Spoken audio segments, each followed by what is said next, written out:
అంత ఆకర్షణ శక్తి గల ఆలోచన ఏది అంటే ప్రేమ అనే ఆలోచన. మనకు తెలుసు ఆల్రెడీ ప్రతి ఆలోచనకి ఒక శక్తి ఉంటుంది.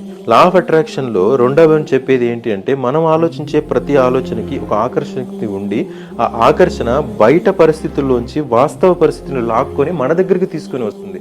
అంటే మన ఆలోచనకు ఒక ఆకర్షణ శక్తి ఉన్నట్టే కదా.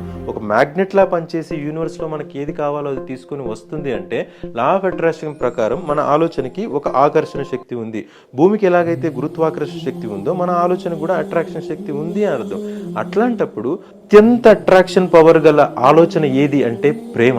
మీ ఆలోచనకు ప్రేమను జత చేయండి, మీరు ఏది కోరుకుంటే అది తిరిగి వస్తుంది. నీ కంటి రెప్పలంచున మనస్సు నిండి పొంగిన ఓ నీటి బిందువే కదా నువ్వు వెతుకుతున్న సంపద.